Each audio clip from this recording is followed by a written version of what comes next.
अभी तक आपने कार्बनिक यौगिकों की संरचना के आधार पर उनके वर्गीकरण के बारे में जानकारी प्राप्त की। आइए आज हम ये देखते हैं कि कार्बनिक यौगिकों का नामकरण कैसे किया जाता है। कार्बनिक यौगिकों का नामकरण समझने के लिए भी कुछ बेसिक बातों की आवश्यकता है जिसको जानने की जरूरत है। पहले हम उन बातों पर अपना डिस्कस करेंगे कि तत्पश्चात हम ये जानकारी प्राप्त करेंगे कि कार्बनिक यौगिकों का नामकरण कैसे किया जाता है और उनके लिए कौन कौन से नियम निर्धारित किए गए हैं। इसमें पहला जो टॉपिक है समूह या मूलक। समूह या मूलक, ग्रुप्स आर रेडिकल्स। हम ये जानते हैं कि विभिन्न प्रकार के परमाणु या परमाणु समूह जो किसी कार्बनिक यौगिक में उपस्थित होते हैं समूह या मूलक कहलाते हैं। किसी भी कार्बनिक यौगिक का निर्माण दो या अधिक प्रकार के समूहों से होता है या मूलकों से होता है और प्रत्येक मूलक या समूह के अपने विशेष गुण होते हैं जिनके आधार पर कार्बनिक यौगिक का गुण निर्धारित होता है। जैसे मेथिल एल्कोहल CH3OH, यहाँ पर दो समूह हैं। एक समूह है मेथिल समूह, मेथिल समूह, और दूसरा समूह है एल्कोहली समूह, एल्कोहली समूह। अब मेथिल एल्कोहल का जो गुणधर्म होगा वह इन्हीं दोनों समूहों पर आधारित होगा। इस प्रकार किसी भी कार्बनिक यौगिक में उपस्थित विशेष परमाणु अथवा परमाणुओं के समूह जो उनके गुणों के लिए जिम्मेदार होते हैं उन्हें हम समूह या मूलक या ग्रुप्स या रेडिकल्स कहते हैं। यदि हम किसी कार्बनिक यौगिक में उपस्थित समूह या मूलक की जानकारी प्राप्त कर लेते हैं तो उनके गुणों के आधार पर कार्बनिक यौगिकों के संपूर्ण गुणों की जानकारी प्राप्त कर सकते हैं। यहाँ पर विशेष बात है, ये जो एल्कोहली समूह है यह कार्बनिक यौगिक के गुणधर्म का निर्धारण विशेष रूप से करता है। मेथिल समूह तो बहुत से यौगिकों में कॉमन है किंतु OH समूह सभी में कॉमन नहीं है, यह विशेष समूह है। ऐसे समूह को हम क्रियात्मक समूह कहते हैं। क्रियात्मक समूह ये भी विशेष बात है, या फंक्शनल ग्रुप इसे कहेंगे, फंक्शनल ग्रुप।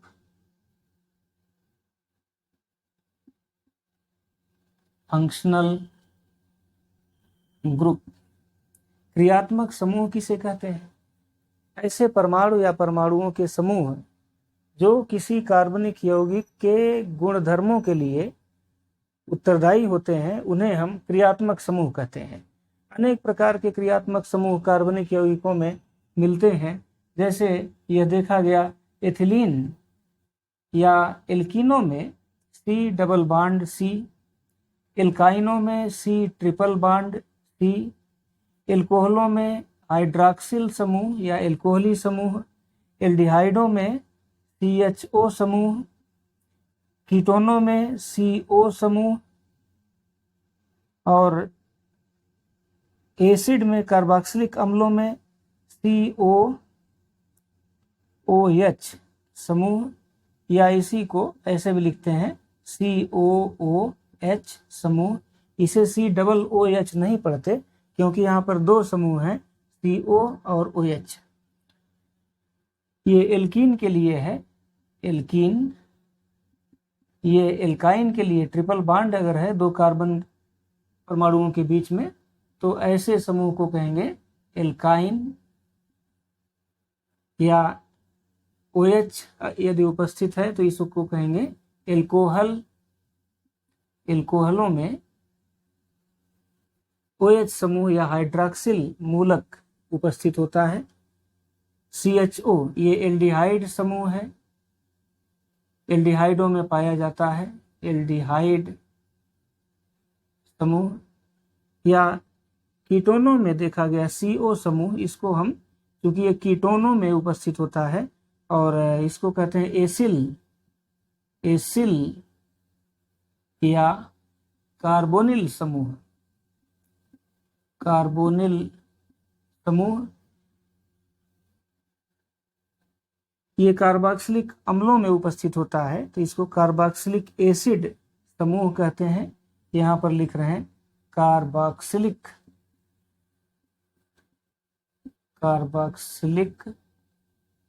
एसिड या कार्बोक्सिलिक अम्ल समूह।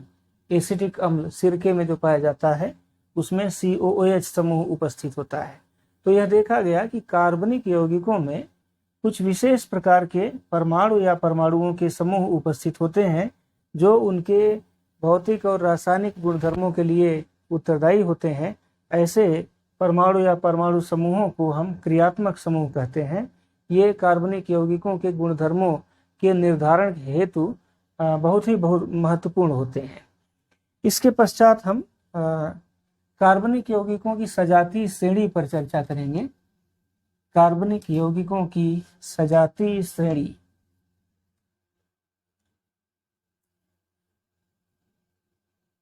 सजातीय श्रेणी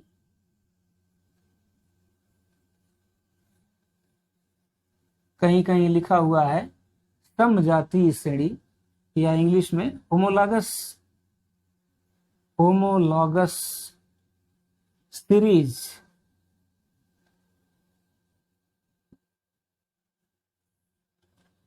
कार्बनिक यौगिकों की कुछ विशेष श्रेणी होती हैं जिनको हम सजातीय या समजातीय श्रेणी, होमोलॉगस सीरीज कहते हैं।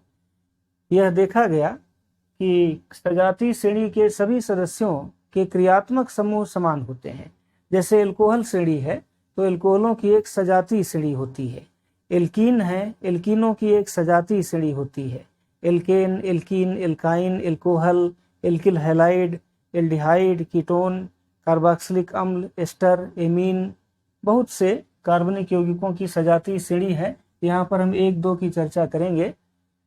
पहला ये प्रश्न है कि कार्बनिक यौगिकों की सजातीय श्रेणी या समजातीय श्रेणी किसे कहते हैं? कार्बनिक यौगिकों का वह समूह जिसमें किन्हीं भी दो निकटतम सदस्यों के बीच CH2 का अंतर होता हो उन्हें हम सजातीय श्रेणी कहते हैं। जैसे यहाँ ध्यान दीजिए, मेथेन है, आपने पढ़ा है मेथेन का सूत्र CH4, ethane C2H6, propane C3H8, butane C4H9, pentane C5H, यहाँ पर 10 था, C4H10, C5H12, C6H14, C7H16, C8H18, C9H20, C10H22। ये कुछ यौगिकों के सूत्र लिखे गए हैं जिनको एल्केन सीरीज के अंतर्गत, ये सजातीय श्रेणी एल्केन के अंतर्गत है। यहाँ पर आप देखेंगे किन्हीं भी दो निकटतम सदस्यों, निकटतम का अर्थ है कि जिसमें केवल एक कार्बन का डिफरेंस हो। जैसे यहाँ ध्यान दें, 1 कार्बन, 2 कार्बन, 3 कार्बन, कार्बन परमाणुओं की संख्या बढ़ती जा रही है 1 से 10 तक। और यहाँ पर हाइड्रोजन 4 से स्टार्ट हुआ, 4, 6, 8, 10, 2 बढ़ता जा रहा है। तो किन्हीं भी दो निकटतम सदस्यों के बीच CH2 का अंतर है। कार्बनिक यौगिकों का वह समूह या वह श्रेणी जिनमें किन्हीं दो निकटतम सदस्यों के बीच CH2 का अंतर हो, सजातीय श्रेणी या समजातीय श्रेणी कहलाती है। यह एल्केन सीरीज है, एल्केन श्रेणी है। इसका नाम है, आपने पढ़ा है, मेथेन, इसका नाम है एथेन, इसका नाम है प्रोपेन, इसका नाम है C4H10, ब्यूटेन, 5 कार्बन है तो पेंटेन, 6 कार्बन है तो हेक्सेन, 7 कार्बन है तो हेप्टेन, 8 कार्बन है तो ऑक्टेन, ऑक्ट का अर्थ होता है 8, तो ऑक्टेन, 9 है तो नोनेन, और 10 है तो डेकेन। डेका अर्थात 10, जैसे आपने पढ़ा होगा डेका मीटर अर्थात 10 मीटर। यहाँ डेकेन अर्थात 10 कार्बन का एक एल्केन। तो ये एल्केनों की होमोलॉगस सीरीज थी। इसी तरह यदि हम एल्कोहलों की होमोलॉगस सीरीज देखें तो पहला सदस्य है CH3OH, दूसरा सदस्य है C2H5OH, तीसरा सदस्य है C3H7OH, ऐसे ही C4H9OH। ऐसे ही ये कार्बनिक यौगिकों की एल्कोहल श्रेणी है। एल्कोहल श्रेणी में भी आप देखें तो किन्हीं भी दो निकटतम सदस्यों के बीच CH2 का अंतर है। जैसे इन दोनों के बीच में देखिए ये एथिल एल्कोहल और प्रोपिल एल्कोहल, इसमें 2 और यहाँ 3, तो 1 कार्बन का अंतर और यहाँ 5 हाइड्रोजन, यहाँ 7 हाइड्रोजन, तो हाइड्रोजन के 2 परमाणुओं का अंतर, निकटतम 2 सदस्यों के बीच CH2 का अंतर। इस प्रकार की श्रेणी सजातीय श्रेणी कहलाती है। अब सजातीय श्रेणी के लक्षण कौन कौन से लक्षण हैं, इन पर थोड़ा सा हम विचार करेंगे। सजातीय श्रेणी के लक्षण, कैरेक्टरिस्टिक्स ऑफ होमोलॉगस सीरीज, तो कौन कौन से। पहला लक्षण तो आपको परिभाषित करने में ही बताया गया कि कार्बनिक यौगिकों की वह श्रेणी जिसमें किन्हीं भी दो निकटतम सदस्यों के बीच CH2 का अंतर हो, उन्हें हम सजातीय श्रेणी कहते हैं। पहला जो लक्षण था वो CH2 का अंतर, ये हो गया। दूसरा, सभी यौगिकों के क्रियात्मक समूह समान होते हैं, समान क्रियात्मक समूह, तो यहां पर लिखते हैं क्रियात्मक समूह, क्रियात्मक समूह में समानता होती है। तीसरा, चूंकि क्रियात्मक समूह में समानता है इसलिए इनके रासायनिक गुणधर्म समान होते हैं। रासायनिक गुणधर्म काफी कुछ मिलते जुलते हैं, थोड़ा बहुत अंतर जो हो सकता है वह उनके अणुभार में परिवर्तन के कारण हो सकता है। ये रासायनिक गुणधर्म मिलते जुलते हैं। चौथा, जो भौतिक गुणधर्म की बात की गई, तो भौतिक गुणधर्म ये भिन्न भिन्न होते हैं क्योंकि इनके अणुभारों में अंतर होता है और भौतिक गुणधर्म अणुभारों से काफी कुछ प्रभावित होते हैं, तो इनमें कुछ डिफरेंस होता है, अंतर होता है। पांचवा पॉइंट है, कार्बनिक यौगिकों को बनाने की विधि समान होती है, तो इनका निर्माण करने की जो विधि है वो लगभग समान होती है। थोड़ा बहुत अंतर हो सकता है किंतु इनके निर्माण की विधि समान होती है। और अंतिम जो छठा है, इन यौगिकों के किसी सजातीय श्रेणी के विभिन्न यौगिकों के सामान्य सूत्र एक समान होते हैं। तो अंतिम छठा पॉइंट है सामान्य सूत्र। जैसे यदि हम एल्केनों का सामान्य सूत्र लिखें तो यहाँ पर समझा सकते हैं CnH2n+2। जैसे आप देखिए मेथेन है CH4, एथेन है C2H6, प्रोपेन है C3H8। इनको हम CnH2n+2 ये सामान्य सूत्र से, इनके जनरल फार्मूला से हम प्रदर्शित कर सकते हैं। यदि n बराबर 1 हो तो CH4, n = 2 है तो C2H6, n = 3 है तो C3H8। इस तरह के सूत्र के यौगिक प्राप्त होते हैं। इसी प्रकार एल्कोहलों का जो ये श्रेणी लिखा गया है, इनका अगर हम सामान्य सूत्र लिखें तो CnH2n+1 और OH, ये इनका जनरल फार्मूला है या सामान्य सूत्र है। अब हम कार्बनिक यौगिकों के नामकरण पर चर्चा करेंगे। कार्बनिक यौगिकों का नामकरण।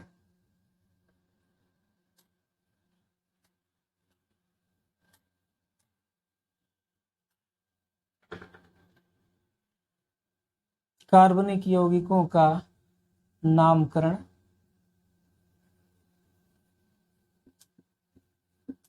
यौगिकों का नामकरण या नॉमेनक्लेचर ऑफ ऑर्गेनिक कंपाउंड्स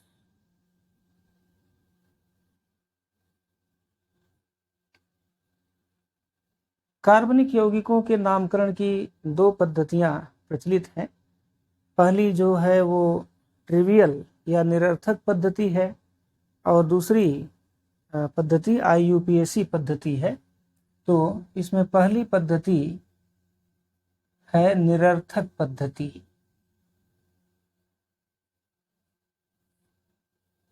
निरर्थक पद्धति या trivial system, trivial system of nomenclature, और दूसरा है IUPAC पद्धति। IUPAC पद्धति या इसको आधुनिक पद्धति भी कहते हैं, IUPAC सिस्टम ऑफ नॉमेनक्लेचर। यहाँ लिख सकते हैं IUPAC सिस्टम ऑफ नॉमेनक्लेचर। अब हम निरर्थक पद्धति पर चर्चा करेंगे। यह पुरानी पद्धति है। इस पद्धति में किसी कार्बनिक यौगिक का नामकरण उसके उत्पत्ति के आधार पर या उसको निर्मित करने की विधि के आधार पर नामकरण कर दिया जाता था। जैसे सिरका, सिरका को लैटिन भाषा में एसिटम कहते हैं, एसिटम। और चूंकि इसका व्यवहार जो है वह अम्लीय होता है, इसलिए सिरका को एसिटिक एसिड नाम दे दिया गया, एसिटिक अम्ल। तो सिरका का नाम उसके गुणधर्म के आधार पर दे दिया गया एसिटिक अम्ल। लैटिन शब्द एसिटम का अर्थ होता है सिरका। तो एसिटम शब्द और अम्ल, क्योंकि यह उसका व्यवहार अम्लीय है, इसलिए उसे एसिटिक अम्ल नाम दिया गया। इसी प्रकार एक यौगिक होता है फार्मिक अम्ल, फार्मिक अम्ल। यह लाल चींटियों के या बर्रे के डंक में पाया जाने वाला एक प्रकार का एसिड है, जिसका प्रभाव हमारे शरीर में प्रदाह रिएक्शंस के रूप में होता है। जब कभी लाल चींटी या बर्रे हमको काटता है तो फार्मिक अम्ल वह हमारे त्वचा में उड़ेल देता है, जिसके कारण वहाँ पर सूजन इत्यादि अभिक्रियाएं होती हैं, जलन होती है, दर्द होता है। तो फार्मिक अम्ल सबसे पहले चींटियों से, लाल चींटियों के प्रभाजी आसवन से प्राप्त किया गया था, और लाल चींटियों को लैटिन भाषा में कहा जाता है फार्मिका, फार्मिका। तो फार्मिका लाल चींटी को कहते हैं, और चूंकि लाल चींटियों के प्रभाजी आसवन से सबसे पहले फार्मिक अम्ल प्राप्त किया गया था, इसलिए फार्मिक अम्ल को फार्मिक अम्ल नाम दे दिया गया। तो जो पुरानी पद्धति थी, निरर्थक पद्धति या ट्रिवियल सिस्टम ऑफ नॉमेनक्लेचर, यह किसी यौगिक के उत्पत्ति के आधार पर, उसके गुण के आधार पर, जैसे चींटियों से उत्पन्न हुआ फार्मिक अम्ल, सिरके में पाया गया एसिटिक अम्ल, तो इस प्रकार से ट्रिवियल ढंग से, निरर्थक ढंग से उनका नामकरण कर दिया गया, जो कि भिन्न भिन्न देशों में प्रचलन में है, अलग अलग नाम से जाना जाता है। तो इसे आज हम उपयोग में नहीं ला सकते, क्योंकि अंतर्राष्ट्रीय स्तर पर किसी कार्बनिक यौगिक का नामकरण जानने की आवश्यकता होती है। इस समस्या के समाधान के लिए सन 1958 में वैज्ञानिकों का जो समूह है IUPAC, उसने एक आधुनिक सिस्टम प्रस्तुत किया, जिसे हम IUPAC सिस्टम ऑफ नॉमेनक्लेचर कहते हैं। यह नॉमेनक्लेचर कुछ नियमों पर आधारित है। यहाँ एक बात महत्वपूर्ण है। IUPAC का अर्थ क्या होता है? International union of pure and applied chemistry. यहाँ लिख करके समझाते हैं, इंटरनेशनल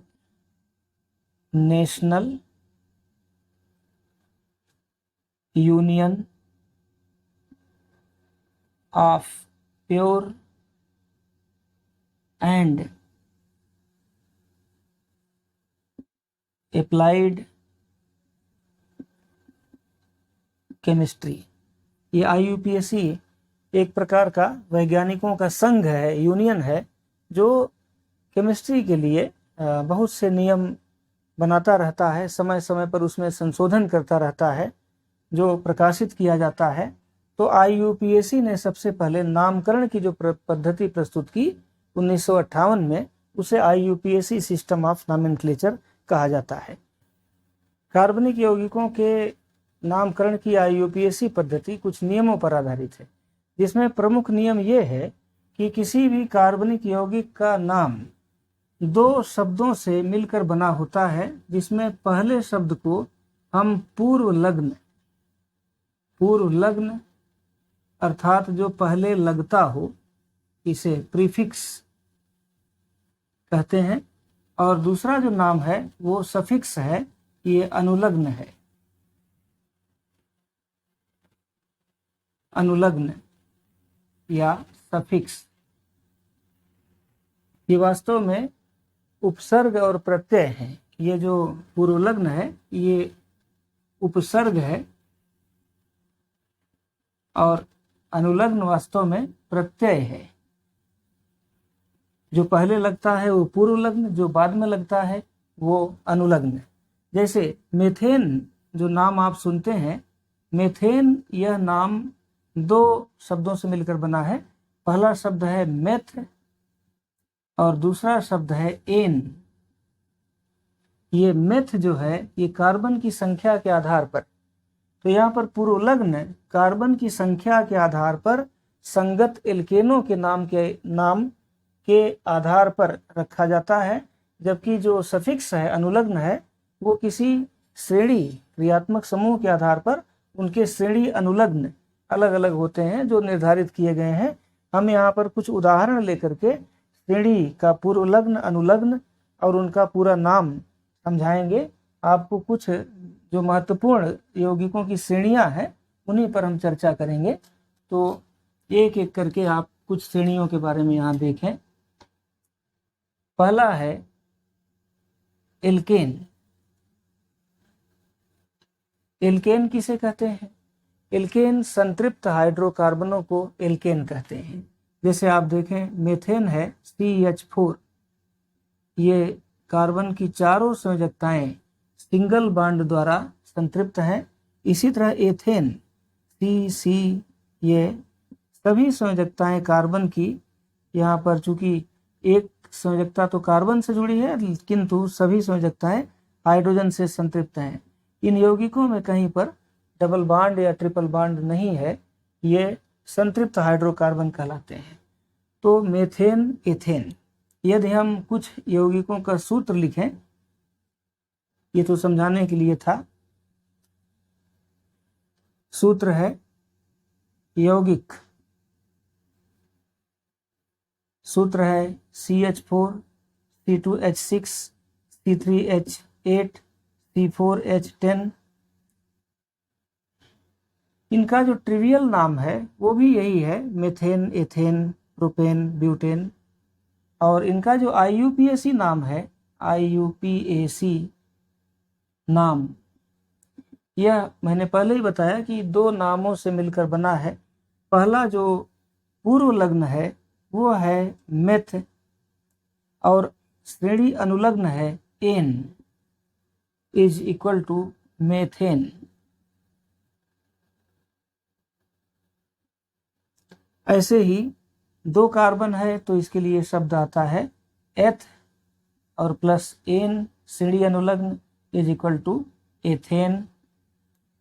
तीसरा है तीन कार्बन है, इसके लिए शब्द आता है प्रोप। तीन कार्बन है तो प्रोप और plus n is equal to propane.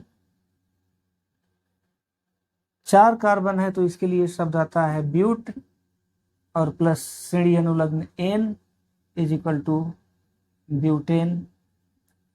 तो आप यहाँ ध्यान से देखें तो एल्केन संतृप्त हाइड्रोकार्बनों को कहते हैं, इनका जो सामान्य सूत्र है CnH2n+2 और इनके सूत्र CH4, C2H6, C3H8, C4H10 है।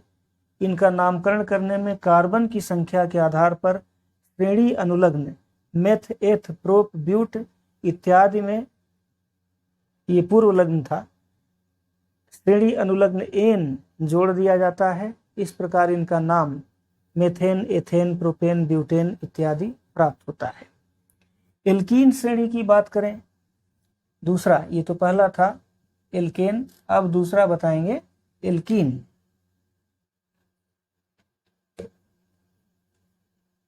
ये संतृप्त नहीं बल्कि असंतृप्त हाइड्रोकार्बनों की श्रेणी है और इसमें जो पहला सदस्य होगा वह 2 कार्बन का सदस्य होता है, CH2 डबल बॉन्ड CH2।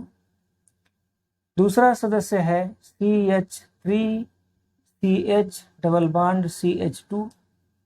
इसकी संरचना देखिए, CCC 3 कार्बन, यहाँ पर एक स्थान पर डबल बॉन्ड, तो कार्बन की शेष संयोजकताएं ये जो हैं 2 यहाँ पर हो गई तो 2 बची हुई हैं, और यहाँ बीच वाला जो कार्बन है इसमें 2 संयोजकता एक किनारे पर और एक संयोजकता एक किनारे पर कार्बन से जुड़ी है, एक बची हुई है, सभी पर हाइड्रोजन यहाँ पर जोड़ दिया जाएगा, तो CH3 CH CH2। इनका नाम, इसका नाम है एथिलीन, सामान्य नाम या ट्रिवियल नाम, निरर्थक पद्धति में अगर हम नाम देखें तो इनका नाम रखा गया एथिलीन, और इसका नाम है प्रोपिलीन।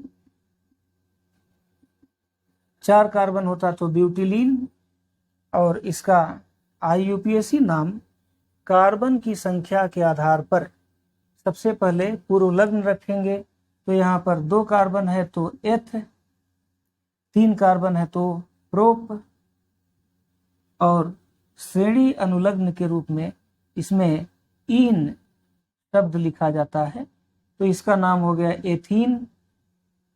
एथीन, और दूसरा जो है ये प्रोपीन। श्रेणी अनुलग्न इन है, एल्केनों में एन था, एल्कीनों में इन है। अब तीसरी जो महत्वपूर्ण श्रेणी है वो है एल्काइन।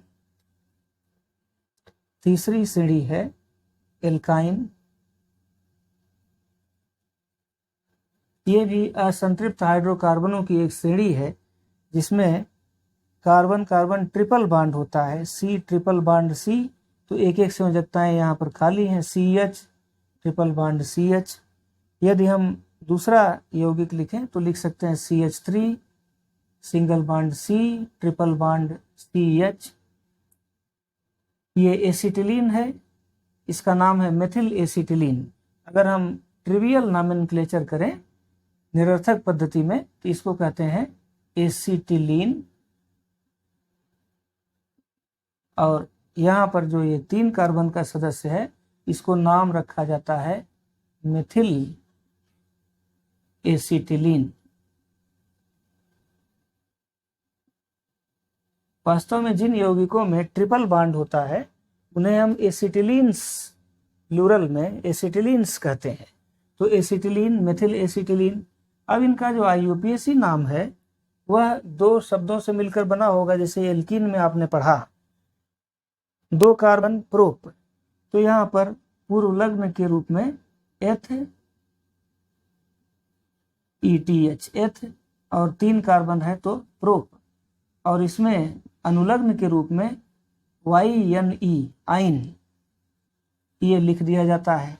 इस प्रकार ये एसिटिलीन का नाम हो गया एथाइन, और 3 कार्बन का जो मेथिल एसिटिलीन है इसका नाम हो गया प्रोपाइन। 4 कार्बन होता तो ब्यूटाइन, 5 होता तो पेंटाइन, हेक्साइन 6 कार्बन के लिए, 7 होता हेप्टाइन, ऑक्टाइन, तो इन अनुलग्न के नाम पर इनको लिख दिया जाता है।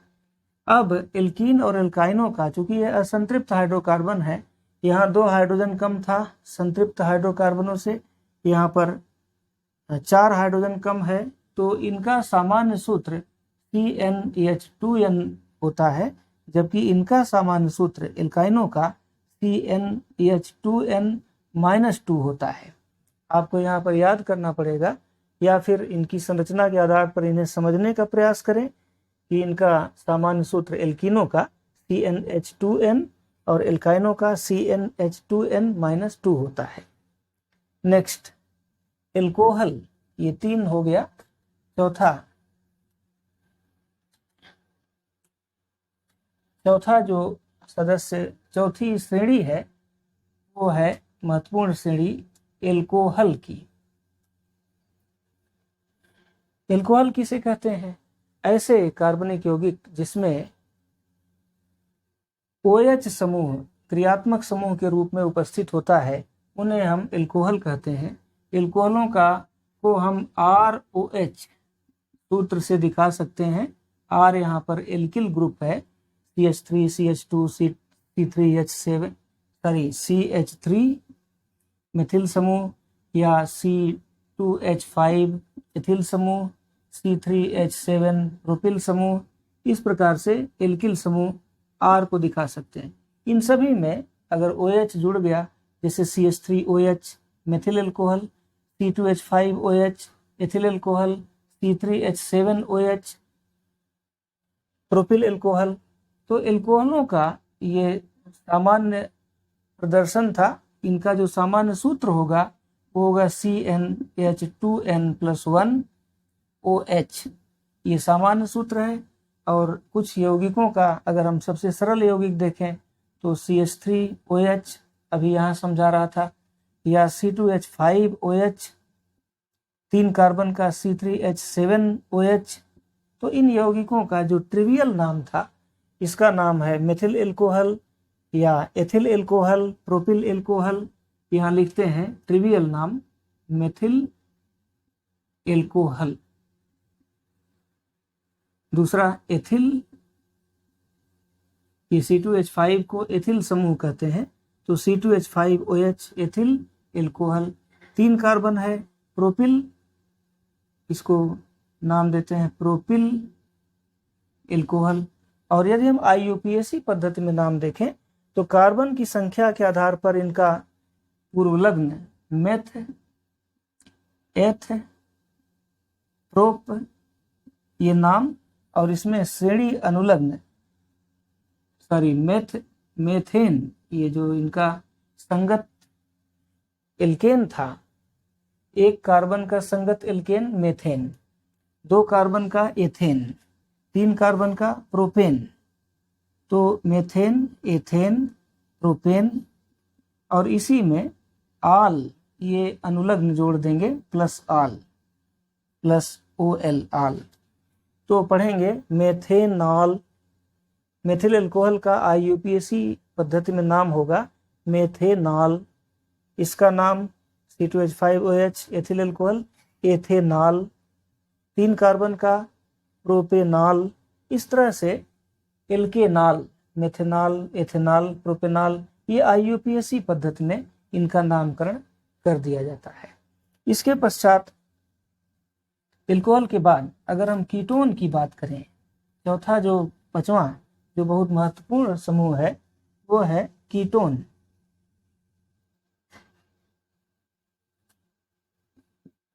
कीटोन किसे कहते हैं? ऐसे कार्बनिक यौगिक जिसमें क्रियात्मक समूह के रूप में C+O CO समूह, इसे हम कीटो समूह या एसिल समूह, एसिल ACYL एसिल समूह, या कभी कभी कार्बोनिल समूह कहते हैं। यदि यह उपस्थित है तो ऐसे यौगिक को कीटोन कहते हैं, जबकि ये दोनों संयोजकताएं किसी एल्किल समूह से संतृप्त हों या संतुष्ट हों। जैसे उदाहरण है 3 कार्बन का यौगिक CCC, ये बीच में CO, तो ये CO समूह से ये 2 मेथिल समूह जुड़ गया, इसे कहते हैं, सामान्य नाम है एसीटोन।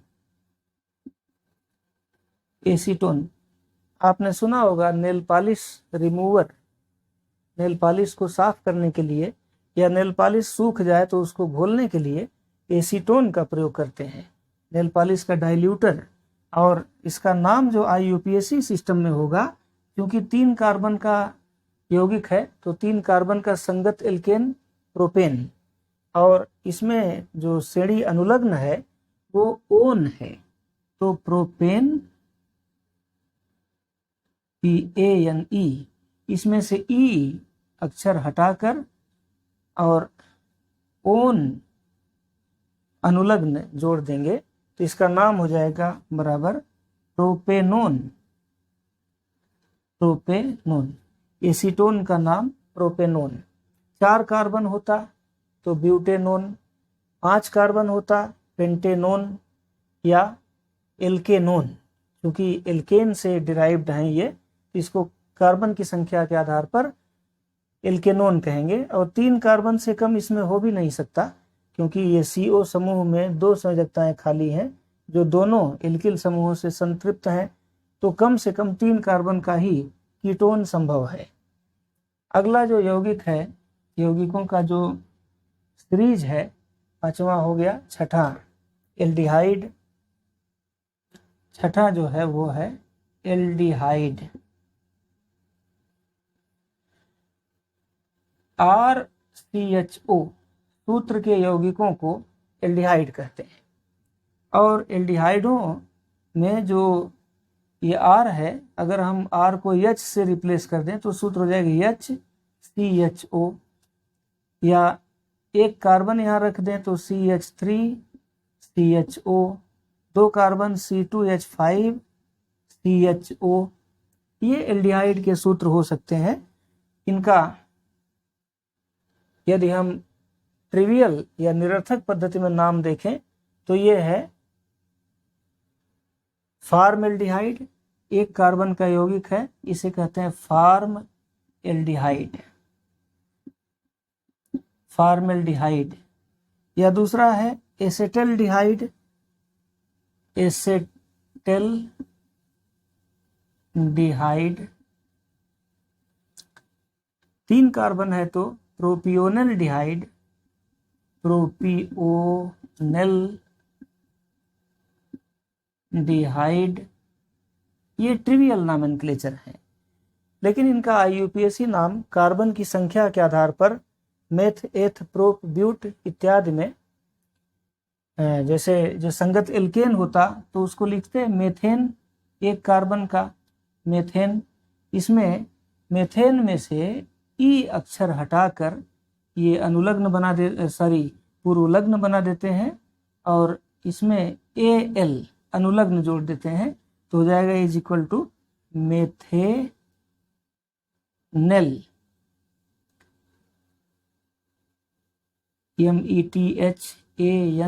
METHANAL, मेथेनल।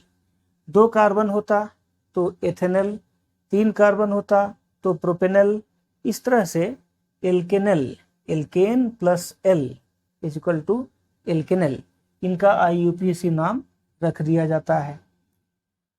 एक बहुत महत्वपूर्ण यौगिकों की श्रेणी है जिसे कहते हैं कार्बोक्सिलिक एसिड समूह। छठा हो गया, 7वां। 7वीं जो श्रेणी है वो है कार्बोक्सिलिक